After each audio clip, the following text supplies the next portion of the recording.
My name is Faye Shaw, and I'm 32 years old. On my wedding day, the two front row seats reserved for my family stayed empty through the entire ceremony.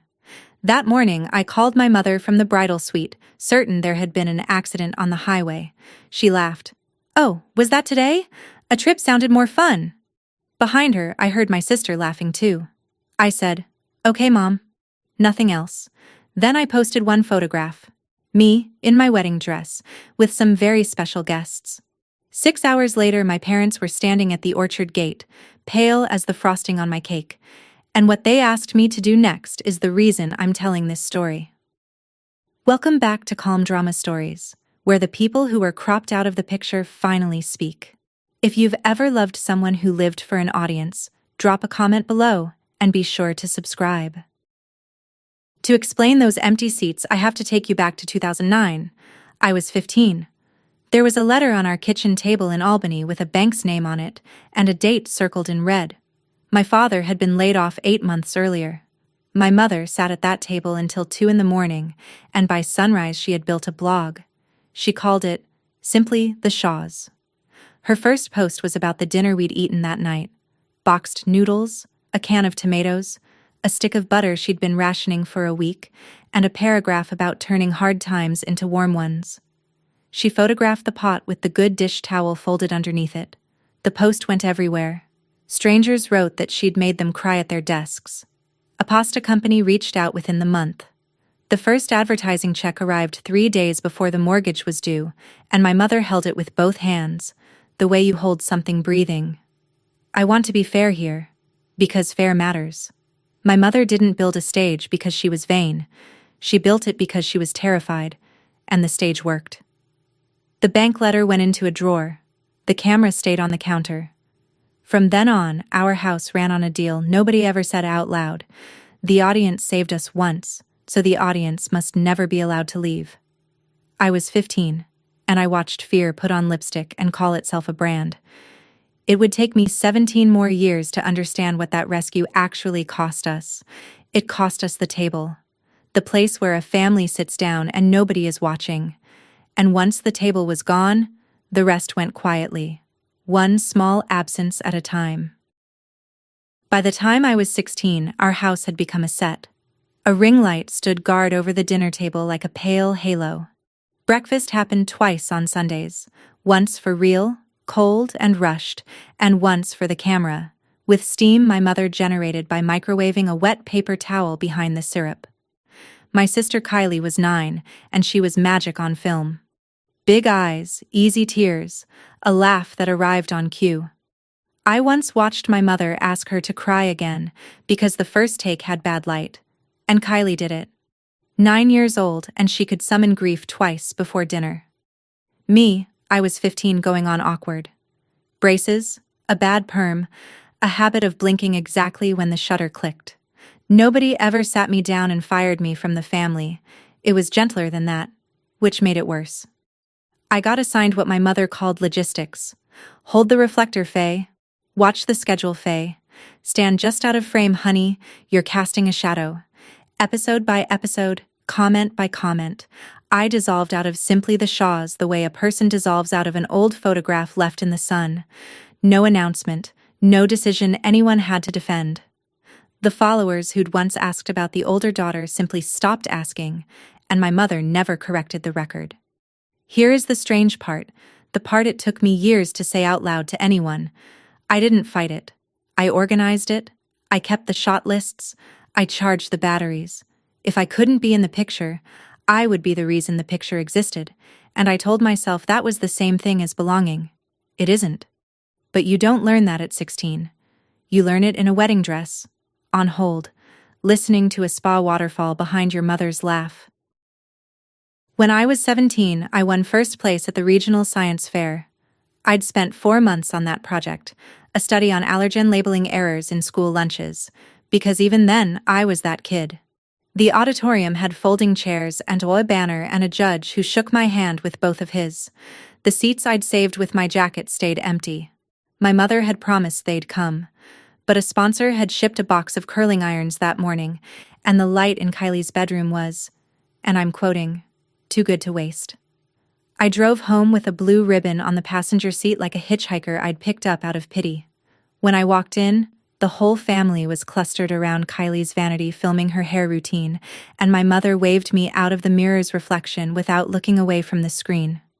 Later that night, I found her in the kitchen backing up footage. I asked her quietly why she hadn't posted anything about the fair, not even a photo of the ribbon. And my mother looked at me with genuine kindness, the way you look at a child who hasn't learned the rules of the world yet, and she gave me the sentence that ran our family like a constitution. If it isn't posted, it didn't happen, honey, and nobody watches a ribbon. She patted my cheek and went back to her uploads. I stood there holding a prize for a project about things that get mislabeled, and I remember thinking, with the flat calm I'd later be paid to have in emergencies, that she wasn't being cruel. She was being accurate. In her universe, I had genuinely not happened. It took me 15 more years to test whether that universe had an exit. Every production needs a crew, and I became one person doing all of it, off camera, unpaid, essential. When my grandmother broke her hip the winter I was 19, I was the one who slept in the recliner beside her hospital bed because visiting hours don't photograph well, and my mother had a brand trip to a maple farm. When the channel's paperwork tangled itself into a knot of 1099s and sales tax, I was the one at the kitchen table with a calculator at midnight, teaching myself the difference between a gift and sponsored income. And when Kylie was 19 and got caught reselling the free products she'd sworn were her honest favorites, I was the one who wrote the apology, coached her delivery, and talked a furious brand manager off a ledge over speakerphone. The comments called it grace. It was me, holding a script. I kept their real life running so their fake one could shine. I thought that was love. I need you to understand that I wasn't a hostage. I was a volunteer, and that's harder to admit. Being needed was the one role nobody could crop me out of. My mother would squeeze my shoulder after I'd fixed something and say, "You're the spine of this family, Faye," and I would glow for a week on that one sentence like a phone at 2% finding a charger. A spine, if you think about it, is the part of the body you never see in the picture. It holds everything upright, and it only gets mentioned when it breaks. For 20 years, mine didn't. I filed. I nursed. I apologized on behalf of people who weren't sorry. And the whole time, an idea was quietly forming in me the way a diagnosis forms. The only person in this house without a role was me. Medicine was my door out, and I went through it the expensive way. Scholarships, loans in my own name, a used car with heat that worked on one setting, medical school at 22, pediatric residency in Burlington, Vermont at 26, attending by 29. My family attended none of it. My white coat ceremony happened, per the family constitution, not at all. But here's what did happen. My intern year, a 4-year-old boy came into the ER blue-lipped and swelling, anaphylaxis from a peanut hidden in a bakery cookie. His name was Theo. His mother, Marisol, was screaming in the doorway, and my hands were steady, and epinephrine did what it does. And 11 minutes later, that little boy was breathing and asking whether he could keep the sticker on his chest. Nobody filmed it. It remains the most important thing I have ever done. 2 years later, I was the one who looked at Theo's blood work and didn't like it, and I sat with Marisol through the word leukemia, and through everything that word drags behind it. Remember him. He matters later.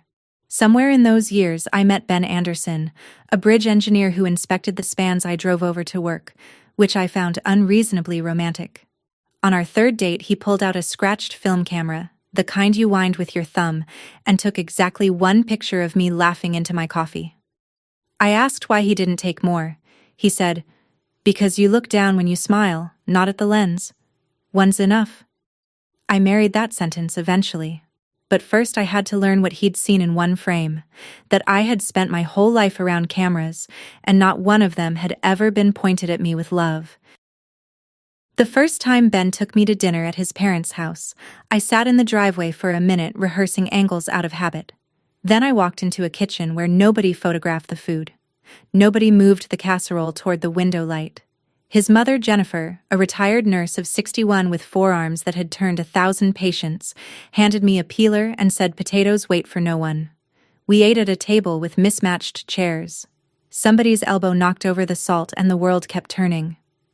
After dinner, Jennifer washed and I dried, and she asked me about my week in the pediatric ward, and then she did something I had no training for. She listened to the whole answer. Every sentence. She asked a follow-up question about a detail I'd mentioned at the beginning, which meant she had been listening at the beginning. Her husband fell asleep in his chair mid-conversation, and nobody staged him, nobody captioned him, he just slept, loved, and unrecorded. When Ben's father won $200 on a scratch ticket that fall, Jennifer's response was to buy better steaks, not to film the reaction in 3 takes. It was the most ordinary evening in the world. I got in my car afterward, made it 2 blocks, and had to pull over on a dark street because I was crying and could not for the life of me tell you why. I'm a doctor. I know now what that was. That was a starving person's body reacting to a normal meal. Not to a feast.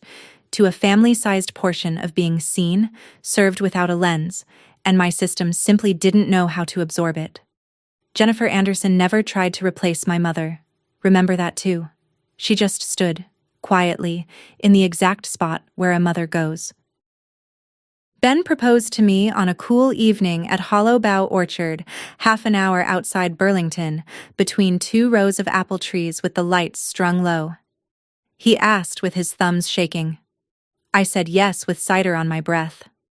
For 48 hours it belonged to us, and I drafted careful little texts to aunts and college friends, wanting to tell people in the right order, the human order. I never got to send them. I found out my engagement had been announced while I was at work, when a 7-year-old patient's mother congratulated me in the exam room, holding up her phone. There it was. My mother's account. A screenshot of the private text I'd sent my parents.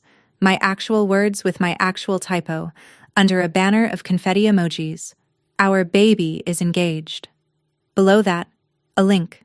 Similar ring styles, tap to shop. 40,000 likes and climbing. My mother had turned the most private sentence of my life into inventory in under 2 days, and she'd tagged a jeweler I'd never met. I called her from the parking garage. She was thrilled I'd seen it. Great engagement, she said, meaning the metrics.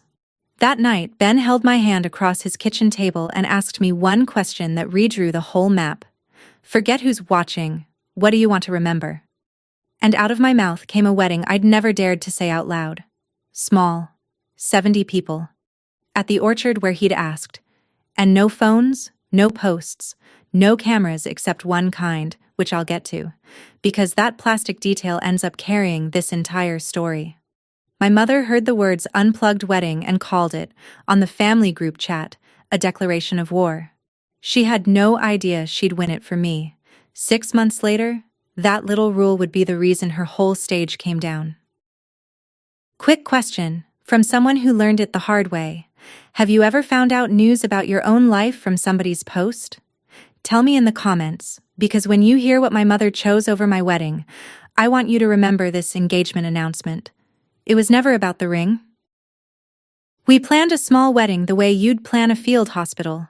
Modestly, by hand, with people we trusted. October at the orchard. 70 guests.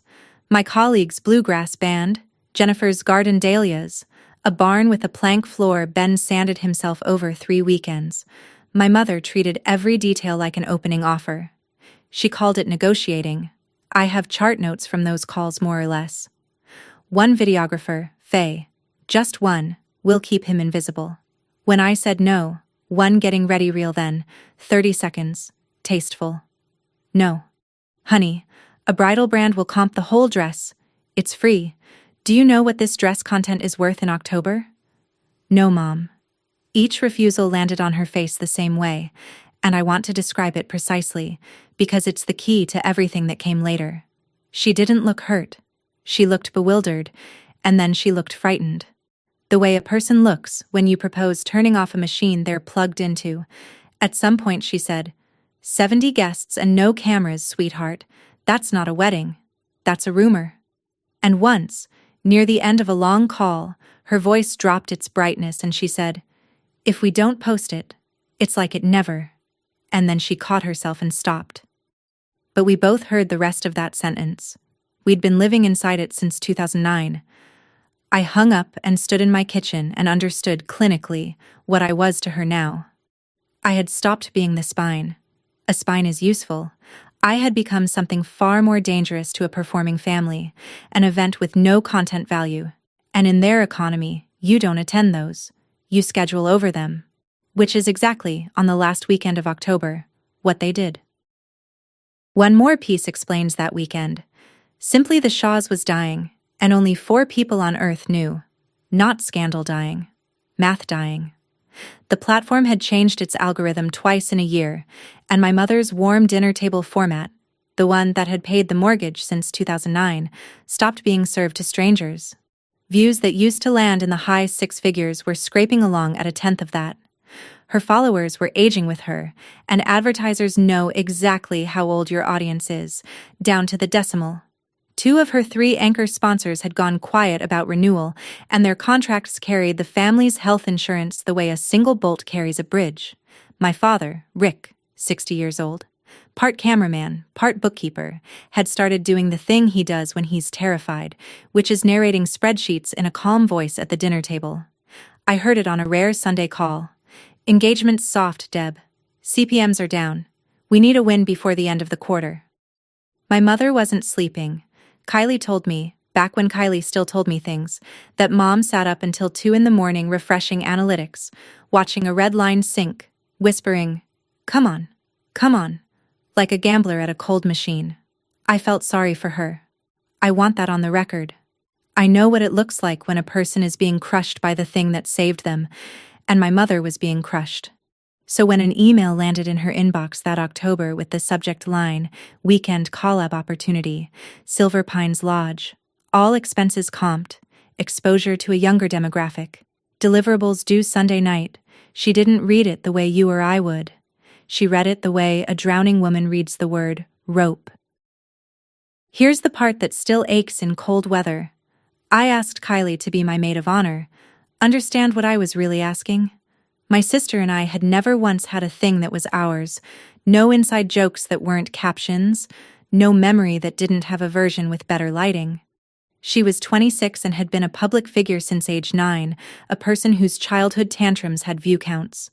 I asked her over pancakes, just us, no phones on the table, and for a second I watched something wake up in her face. She said, "Really? Me?" And her voice was 9 years old. She said she'd think about the dress. She used the word ours, and I drove home lighter than I'd been in months. Then my mother announced the Silver Pines trip, cast list, whole family, non-negotiable, deliverables, due Sunday. The same weekend as the wedding. I know now, from my father, that Kylie pushed back for a full day, which for Kylie was a revolution. Then the machine did what it does. Contracts were mentioned. The word team was deployed. Mom cried, which on our family set is a directing technique. And on Thursday night my phone lit up with a text from my only sister that I can still recite. "It's just one weekend, Faye. Your thing is small anyway." I read it maybe 30 times, and underneath the flash of hurt, my clinical brain flagged something quieter, a finding I couldn't unsee. The message had no exclamation points. Kylie, who ended grocery lists with 3 of them. What I heard in that flat little sentence wasn't cruelty. It was exhaustion, the bone-deep kind, the sound of a woman reading lines she no longer believed. Hold on to that. Her story isn't over. I made one last house call. 2 weekends before the wedding, I drove the 2 hours down to Albany on a Sunday, sat at the table where the ring light lives, with the reflector I used to hold still propped in its corner, and asked my mother, plainly, to choose. I said, "It's my wedding, Mom." I didn't raise my voice. In my job, the more serious it gets, the quieter I get, and I have never been quieter. My mother reached across the table and squeezed my hand, warm as anything, and said, "And it's our livelihood, sweetheart. The lodge deadline is Sunday, it can't move. We'll celebrate you properly after, with good light, a real shoot, hair and makeup, golden hour. You'll thank me when you see the photos." There it was. My wedding, downgraded to raw footage, a rough cut we'd fix in the reshoot. I looked at my father, who was cleaning a lens with the concentration of a man diffusing something, and he did not look up. Rick Shaw hasn't taken an unposed photograph since the first Obama administration, and he wasn't about to start with eye contact. Here's the confession that matters, though. When I got home, Ben asked how it went, and I said, "They might be late. There's a work thing." Might be late. 20 years of training doesn't vanish because you're angry. I was still the family's editor, still cutting their worst takes before anyone could see them, still protecting the audience of one man I loved from the truth about the people who made me. Remember that lie? I had to unlearn it in public. And one more detail because it becomes important. They never declined the invitation. The RSVP card came back marked yes, all 3 names, because in my mother's business you never put a cancellation in writing. Canceling has optics. Simply not showing up, apparently, does not. The rehearsal dinner was Friday night at a farmhouse restaurant near the orchard. 22 people around one long table. 3 chairs at the end sat empty. The Shaws were, per the group chat, stuck in traffic, which would have been more convincing if my mother's account hadn't posted a packing video that afternoon. Cashmere and canvas totes, captioned adventure calls. I watched Ben's college roommate glance at the empty chairs, then at me, then develop a sudden fascination with the breadbasket. That specific kindness, people pretending not to notice your wound, is its own kind of pain. I was reaching for my water glass and my speech, the smoothing over speech I'd been giving for 2 decades. My parents are just so busy, when Jennifer Anderson stood up from the far end of the table. She didn't say a word about traffic. She picked up her plate, her silverware, and her wine, walked the length of that table, and sat down in the empty chair beside me as if it had held her name card all along. She smelled like rosemary and drugstore hand cream. She put her hand over mine, briefly, the way nurses do, a touch with a purpose and a dosage, and she leaned in and said quietly, "So it belonged only to us. I'm not here to be seen, honey. I'm here to see you." Then she asked me to pass the salt and started telling a story about Ben's first bicycle, and the table laughed, and dinner simply went on around the hole in it. I got through the toasts. I smiled at the right times, but somewhere under my ribs, a lifelong belief, the one that said you have to earn your seat at every table, quietly lay down and stopped breathing. It would be fully dead by Saturday night. The morning, though. The morning came first. Now I have to show you the basket because everything that happens later happens because of it. It was Ben's idea, or really his family's tradition, 3 generations old.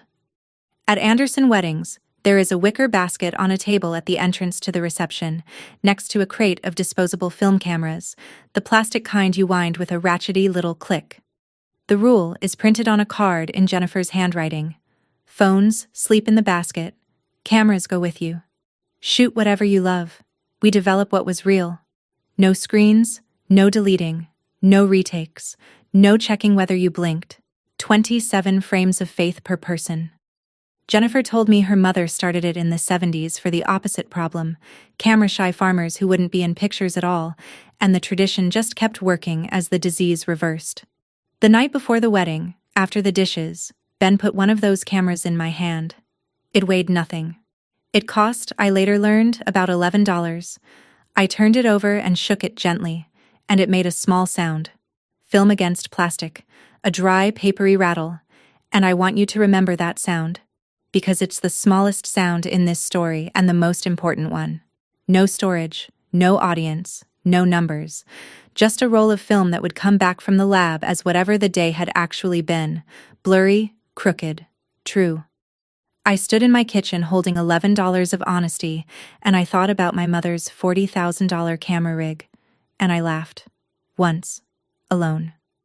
I didn't know yet that I'd remember that plastic camera as the hinge my whole life turned on. It would end up mattering more than any phone in that basket, including mine, especially mine. But first, Saturday morning, and 2 chairs with ribbon on them, and a phone call I will be hearing for the rest of my life. The wedding morning was the kind of October day Vermont invents to show off.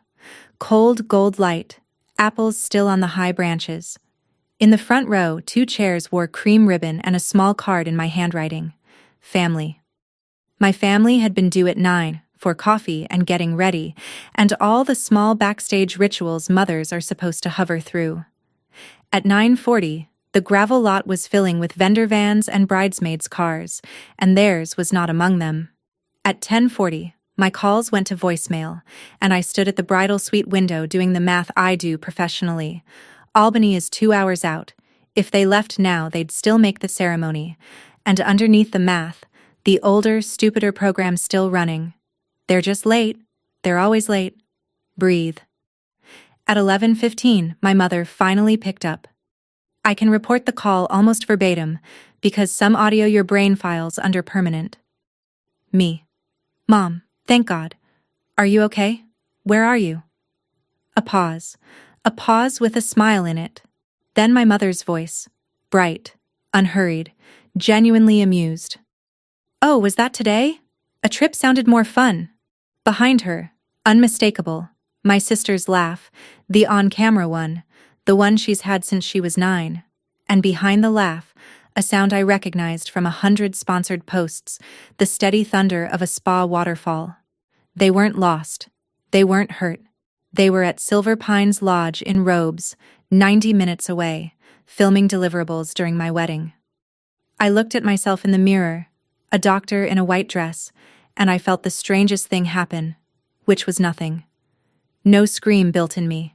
Flat calm came down like a surgical drape. I said, "Okay, Mom."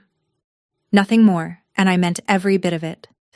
Then I hung up, set the phone face down on the vanity, and sat very still, because I had 11 minutes to decide who I was going to be. I sat in the bridal suite with my hands flat on the white dress and let it be true. For 11 minutes I didn't move, didn't call anyone back, didn't draft a single text in my head. If you want to know how long 11 minutes is, it's about the length of a cardiac arrest code. Long enough for a whole team to fight for a life.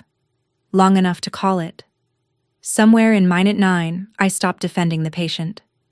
Not my family. The story I'd carried about my family, the one where they'd come through at the end, the one I'd been resuscitating single-handed for 20 years. I let the flat line be a flat line. And the strange mercy was what remained when the noise stopped. Outside my window, 70 people who had driven and flown and taken shifts off to sit in white chairs for me. The problem, said the small triage voice I trust with lives, is not that no one loves you. It's 2 empty chairs in the front row, and chairs can be filled. There was a knock. Jennifer came in, took one look at my face, and did not ask what happened, which told me she already knew. She didn't hug me, didn't hand me a tissue, didn't say anything about my mother at all. She stood there in her good blue dress, this retired nurse with 40 years of other people's worst days in her hands, and she said, "The seats won't be empty, if you'll allow it." That was the whole speech. I said, "Allow what?" And Jennifer Anderson smiled with exactly half her mouth, pulled a folded paper list from her handbag, and asked me a question that made no sense at 11:26 in the morning and made perfect sense by noon. "Honey, how many of your kids live within half an hour of this orchard?" We started 20 minutes late, and nobody ever printed a program, so nobody ever knew. I won't pretend I floated down the aisle unbothered. Walking toward the man you love past the seats your parents chose to skip is a specific kind of split screen, and I lived both halves of it. Dr. Alvarez, the attending who trained me, who once talked me through my first lost patient in a stairwell at 3 a.m, met me at the top of the rows of chairs and offered his arm. "I've watched you walk into harder rooms," he said, and walked me halfway, and then, by design, stepped aside, because Jennifer was standing at the front on the groom's side, and her being there did the rest. The orchard did what orchards do in late October. Wind moved through the high branches, and every few minutes an apple let go somewhere behind the guests with a soft knock against the grass, and people smiled at it, like the trees were participating. Nobody held up a single glowing rectangle, not one. 70 faces, unobstructed, actually there, a sight so rare in my life that I nearly lost my composure at the sheer nakedness of it. Ben, who is not a man of speeches, shook through most of his vows, and then landed the one sentence he'd clearly been carrying for months. You've spent your whole life off camera. I plan to spend mine looking straight at you. Reader, I made a sound that was not dignified. The efficient said what efficients say. We kissed, and 70 people made the noise 70 people make, and no algorithm anywhere on earth was informed. And when we turned around to face the crowd as married people, I finally let myself look, really look, at the front row, at who was sitting in my family's chairs. The moment I nodded, Jennifer Anderson walked to the parking lot, phone in hand, and worked down a list she'd apparently been keeping for 2 years without telling me. Every family who had ever pressed her hand at a holiday party, or cornered Ben at the grocery store, and said some version of, "If Dr. Shaw ever needs anything, you call us." It turns out that when you spend your career catching other people's children, a net quietly builds itself under you. Jennifer had simply gone and shaken it. The 2 ribbon chairs and the row beside them were full. Marisol sat on the aisle in her church dress, already crying in the productive, unashamed way she cries, and next to her, in a small navy suit and a blue bow tie, sat a 10-year-old boy with a full head of hair he'd fought 2 wars to keep. Theo. The 4-year-old who'd come to me blue and swelling. The 6-year-old whose blood work I hadn't liked. The kid who rang the bell at the end of chemo so hard the nurses still talk about it. 10 now, in remission, taller every scan, and sitting front row center at my wedding in the seat marked family. Behind him, 4 more families from the ward, parents whose worst nights I had stood inside, kids I'd stitched and dosed and read to, all of them scrubbed and beaming and slightly confused about the dress code, all of them there, on barely an hour's notice, for me. When the officiant presented us, it was Theo who stood up first to clap, popping off that chair like the future getting to its feet, and the whole orchard followed him. I stood in the applause and understood something with total clarity. My mother had measured this day and found it had no audience worth showing up for. She was wrong about the count. The audience of my life had simply RSVP'd to a different address, and I hadn't posted a thing. Yet. Before the storm hits, let me say this. If somebody ever filled an empty chair for you, a neighbor, a nurse, a friend who just showed up, go tell them in the comments. Name them. Because the second half of this story is about what happens when the people who should have been in those chairs saw who was. After the ceremony came the portraits, out between the apple rows, where the early afternoon light had gone the color of cider. The photographer, Jennifer's niece, shot film only, and she posed nobody. She just followed the kids and me around while my white dress collected a green hem of Vermont grass, and Theo taught me a handshake with too many steps, and Jennifer laughed until she had to hold her hat. At some point I walked to the entrance table, alone, and stood over the wicker basket where 70 phones lay sleeping. Mine was near the edge. Here is exactly what I did, and exactly what I did not do. Because the difference is the whole story. I took my phone out for the first time since the vanity that morning. I opened my camera roll and chose one frame the photographer had snapped on my own phone at my request. Just one. Me in the grass-stained dress, Theo on my arm mid-laugh, Marisol and the Ward families around us. Jennifer's hand visible on my shoulder like a rank insignia. I posted it to my little Facebook page, the one with colleagues and cousins and college roommates on it. No location, no tags, no hashtags, no mention of anyone who wasn't in the frame, just one short line I'd been drafting, without knowing it, since the science fair. Everyone who mattered made it. Then I pressed post, watched the bar fill, and dropped the phone back into the basket like a stone into a well. 2 minutes, start to finish. I did not check it once for the rest of the night, and that's not a boast. It's the point. For the first time in my life, I had published something true, and I felt no need to watch it perform. Somewhere 90 minutes north, a geotag was already ticking like a device. I hadn't set it. My mother had. Now I have to show you the other screen, the one I wasn't watching. While I'd been getting married, my mother had been working, because the lodge deal had Sunday deliverables, and my mother has never missed a deadline in her life. Only a daughter. Her account posted all afternoon. A reel of the three of them clinking champagne on a cedar deck, robes monogrammed, captioned "So grateful for spontaneous family time." A carousel by the waterfall spa, the same waterfall I'd heard behind her laugh. And every single post carried the tag her sponsors require, bright as a flare. Silver Pines Lodge, with the platform's automatic timestamp underneath. Timestamps that landed precisely inside the hour of my wedding ceremony. She had, in effect, documented her own alibi and published it. Meanwhile, my one photograph was quietly traveling. A night shift nurse shared it with a caption about doctors who show up. A college roommate shared it. Marisol shared it to her church group with a paragraph of Spanish and a wall of exclamation points. And church groups, I have since learned, are the fastest network ever built.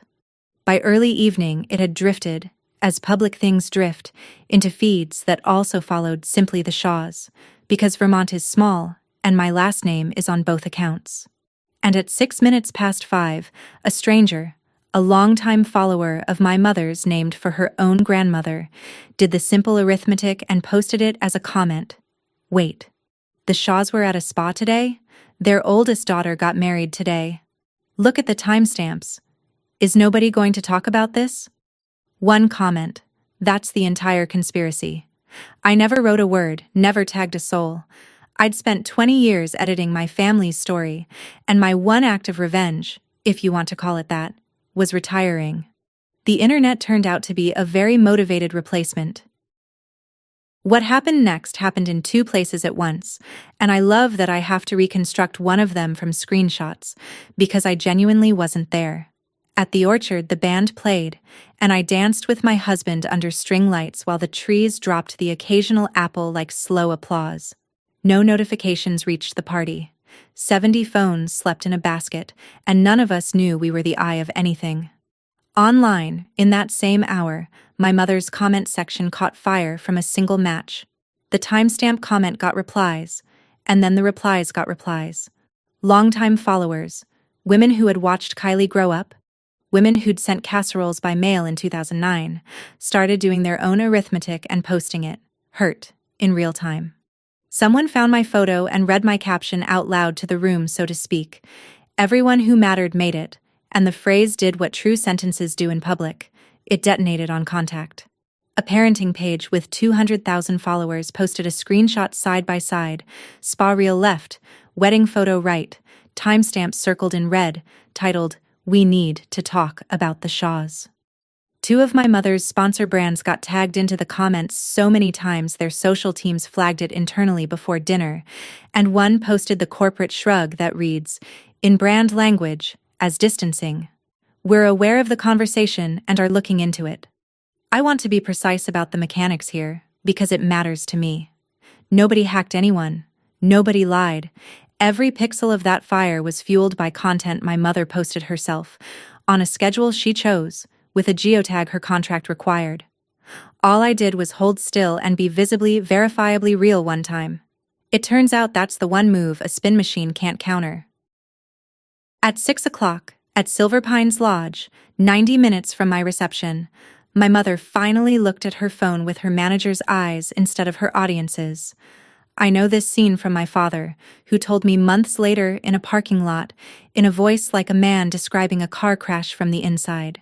19 missed calls from her manager, a text from her biggest sponsor, the insurance-adjacent one with the morality clause, reading only, "Call us tonight." The channel dashboard, that red line she'd been nursing at 2 in the morning, suddenly spiking, the wrong kind of up, comments arriving faster than the app could load them. My mother stood in a monogrammed robe in a $2,000 suite that hadn't cost her anything except everything, scrolling with her thumb like a woman trying to bail water. It was Kylie who said it first. My sister, the face of the channel, 17 years on camera, read the top comment, and the color left her so fast my father reached for her elbow. She said, "Mom, they know. Everyone knows." And my father, Rick Shaw, a man who has weighed every sentence for its optics since 2009, said the only unproduced thing he'd said in years, quietly, to the window, "I told you we should have gone." My mother did not answer. She was already packing, phone wedged against her ear, leaving a voicemail for her manager in her bright voice, the bright voice cracking down the middle like lake ice. They left the robes on the bed and the deliverables unfinished, and pointed the SUV south. 90 minutes of dark road between the lodge and Hollowbough Orchard. 90 minutes to draft a strategy. My family has never once driven 90 minutes without producing something. Remember that, as the headlights get closer. Back at the orchard, we were at the part of the reception where the plank floor finally earns its sanding. The band had figured out the crowd. Somebody's uncle was doing a dance that predated the internet entirely, and the disposable cameras were popping their tiny flashes all over the barn like fireflies with opinions. Theo appeared at my elbow, bow tie rotated 90 degrees, and asked, with the formality of a boy who had clearly rehearsed with his mother, whether he could have this dance. The band saw him and dropped into something slow. So I danced with a 10-year-old leukemia survivor standing on the toes of my ruined shoes, and the whole floor clapped time, and his mother filmed absolutely none of it. And it happened anyway, fully, completely, in front of everyone whose eyes mattered. When the song ended, Theo bowed like a diplomat and informed me it was the best wedding he'd been to, out of, he clarified. 1. Jennifer found me by the cider table after, holding 2 glasses. She wasn't smiling exactly. She had her triage face on, the one I recognized, because I own one. She'd stepped out to her car for her wrap and glanced at her phone, the one phone excused from the basket in case the caterer called, and being a fair woman, she gave it to me straight. The internet had found the timestamps. The storm was enormous and growing, and a car was probably already on its way. Then she touched her glass to mine and said the sentence I'd like stitched somewhere permanent. Whatever comes through that gate tonight, you've already had your wedding. Nobody can repossess it. I looked at the gate. String lights, gravel, dark orchard beyond. 20 minutes later, it filled with headlights. The headlights swept the apple rows like a searchlight, finding no one to arrest, and gravel popped under the tires, and the music didn't stop. But conversations did, one table at a time, in a wave that ran from the gate to the cake. Car doors. Then my parents were standing at the entrance to my reception, just outside the reach of the string lights, and I got my first look at their faces. I'm going to describe them clinically because clinical is what I had left. As a doctor, I know what shock looks like. Pale, damp, pupils wide, the facial muscles slack, because all available blood has been recalled for more essential business. My parents were in shock. Textbook. Both of them. Just not the kind that comes from love. Nobody looks like that because they missed a daughter. People look like that when the ground disappears, and their ground was a number, and it was in freefall in my mother's hand, which had not released her phone, I noted, even to close the car door. My mother wore the lodge's cashmere and yesterday's blowout. My father wore the expression of a man doing arithmetic he can't stop. And behind them, half out of the headlights, stood Kylie, mascara relocated to her cheekbones, hugging her own elbows, looking at the party, at the lights, at the kids in their church clothes, with an expression I had never seen on my sister's famous face. It took me a second to place it, and then I did. She looked like a viewer. Outside the show, watching something she wasn't in. 70 guests were now performing the American ritual of pretending not to stare. Ben's hand found the small of my back and asked a silent question. I answered it by walking. Alone, unhurried, a bride crossing her own party, toward the gate and whatever my family had produced on the drive. My mother did not open with sorry. I want that in the record. Not for cruelty, for accuracy. She opened like a woman running a crisis call, because that is precisely what she was doing, and her firstborn was the account she needed access to. She kept her voice low, aware of the guests at the edge of earshot, and she led with the ask. Faye, thank God. Okay, listen, we don't have much time. You need to take the post down. People are getting the wrong idea. It's completely out of context, and it is spreading. I remember admiring distantly the efficiency. No hello. No congratulations. My wedding day had finally acquired content value, and the content was a fire, and I was the extinguisher. She pressed on, and here was the plan, whole and polished, drafted somewhere on 90 minutes of dark road. I delete my photograph. Then tonight, one new photo. All 5 of us, in front of the string lights, smiling, my dress prominently in frame. She posts it with a caption she recited to me from memory, and I promise you this is close to verbatim.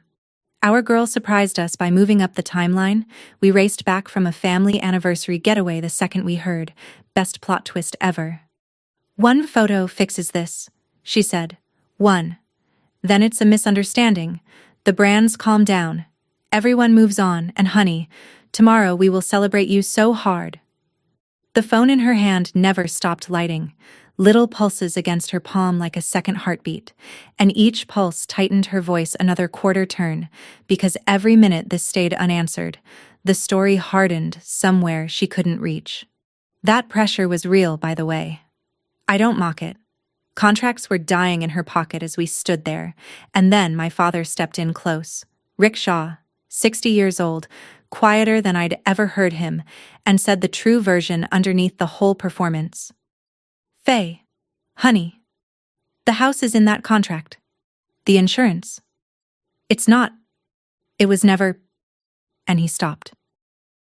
Because there's no good end to that sentence. My mother said, Rick, the way you'd say down to a dog. And they both looked at me, waiting for the editor.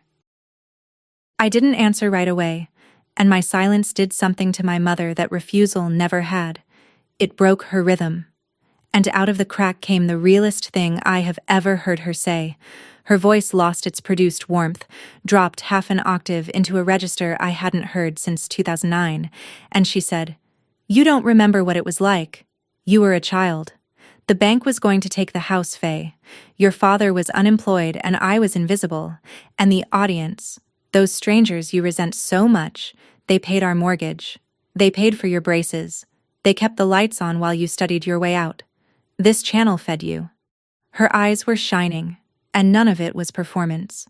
And that was the terrible part. I am not allowed to let it die, do you understand me? I have never once been allowed to put it down. And for one long second I saw my mother whole, maybe for the first time. 58 years old, standing in Lodge Cashmere at the edge of her daughter's wedding, holding a phone that was detonating in slow motion, a woman who had built a life raft in 2009 and then never again been permitted to reach the shore. The machine she operated her.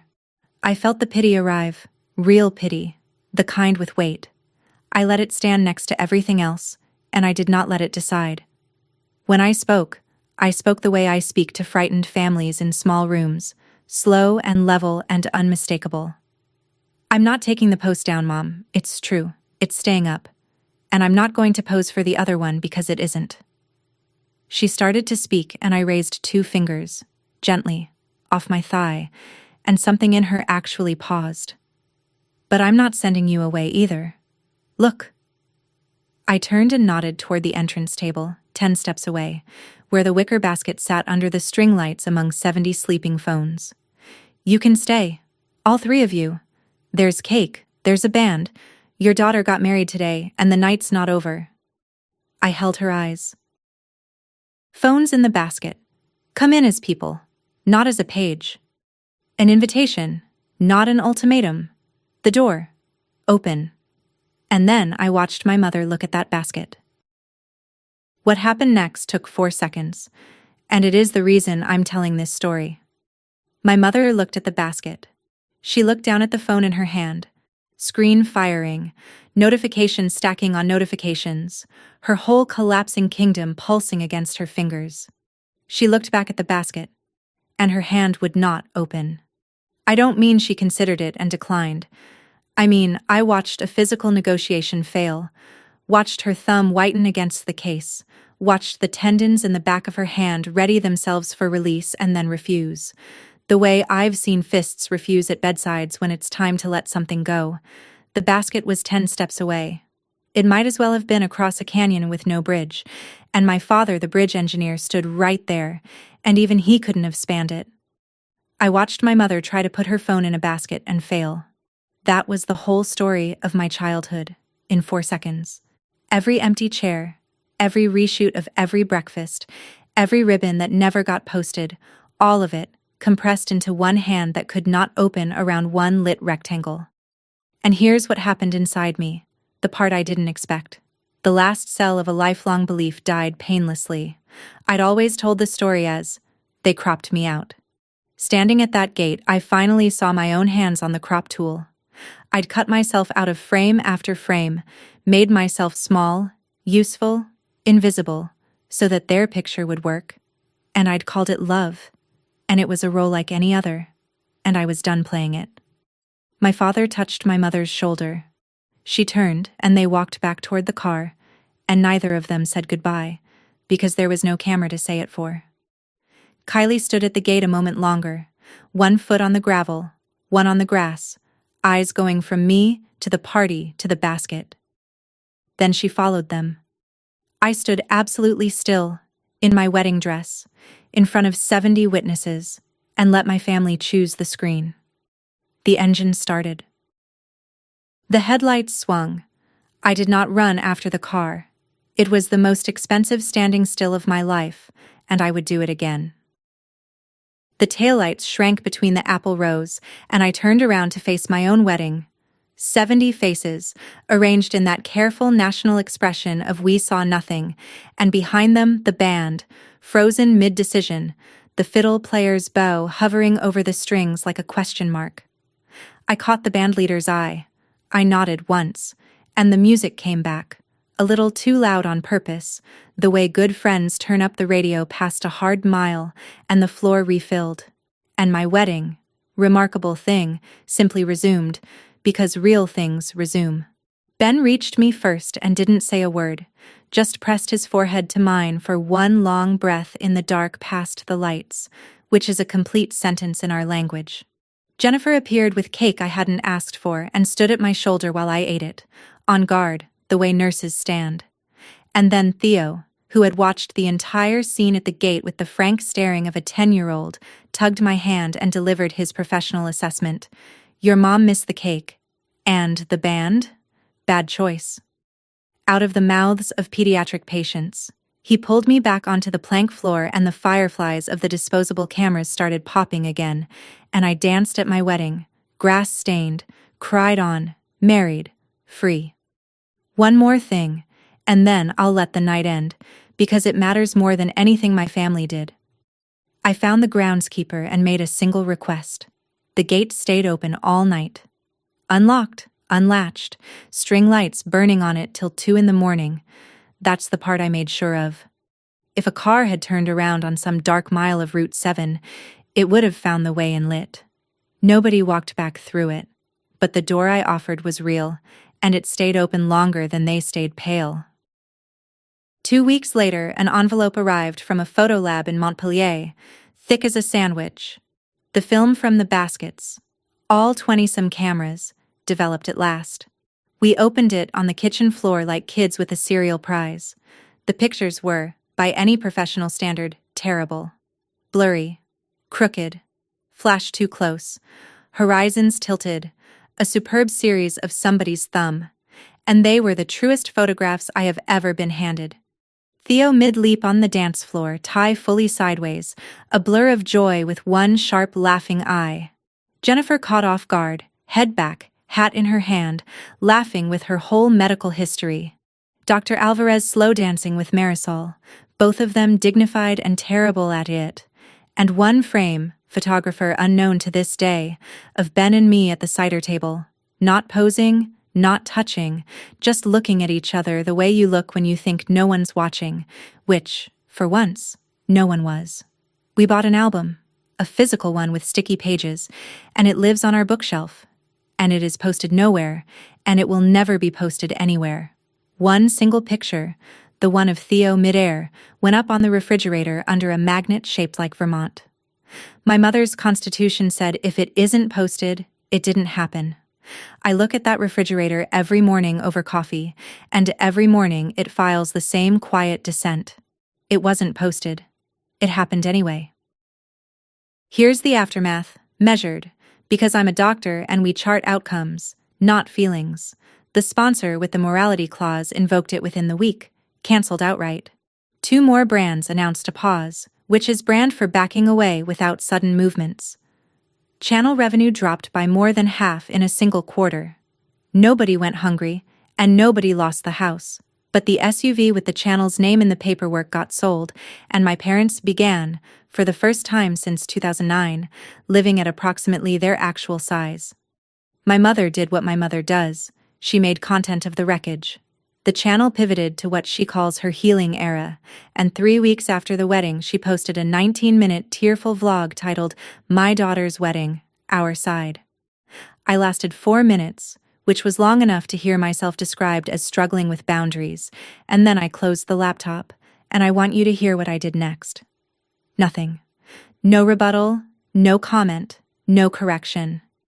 The old Faye would have drafted her mother's apology for her by midnight. I just went to bed. Retirement, it turns out, is a practice. The comment section, I'm told, did not buy the vlog, but the loyal core stayed because some audience always stays, and the machine ground on at its new, smaller size. And then, in early December, one text from my father. No preamble, no spin, and no ask for a do-over photo, which is how I knew it was really him. The picture's on your fridge. Marisol showed your aunt one at church. Could you print me one? I stood in my kitchen and read it several times. Then I printed the frame of Theo mid-air, wrote nothing on the back, sealed it, stamped it, and mailed it to Albany. No letter, no caption. I'm told he keeps it in his wallet. The first unposted photograph my father has owned in 17 years. It's a start. It's not nothing. And then there's my sister. One evening in January, deep in the blue Vermont cold, my doorbell rang, and Kylie was standing on my porch with snow in her hair. No phone in her hand, none visible anywhere on her person, which for Kylie was practically a medical event. Hair in a low ponytail, face bare, and in her eyes the particular jet lag of someone who has just powered down after 17 years on air. She'd left the channel, I'd heard. Moved out? Gone back to school for early childhood education, made her personal account private for the first time since age 9. She didn't explain any of that on the porch. She just stood there with her hands in her pockets and said, "Can I just be here?" Those words. Nothing else. I opened the door. I put the kettle on, and she drifted through my kitchen and stopped in front of the refrigerator, in front of Theo flying sideways through the frame under the Vermont magnet. And she looked at that blurry photograph for a very long time. Then my sister said quietly, "I don't remember the last time we took a picture nobody needed. We're working on it. Off camera, where the real ones develop." If my story leaves you with one thing, let it be this. The realest moments of your life will never trend, and they don't have to, because they'll just quietly outlast everything that did. That's my story. 2 empty chairs, 1 true photograph, and a basket my mother couldn't reach into. If you've been living your life for someone else's audience, or loving someone who does, maybe tonight's the night you put the phone in the basket. Share this with someone who needs it. Drop a comment telling me what you would have done at that gate, hit subscribe, and I'll see you in the next story.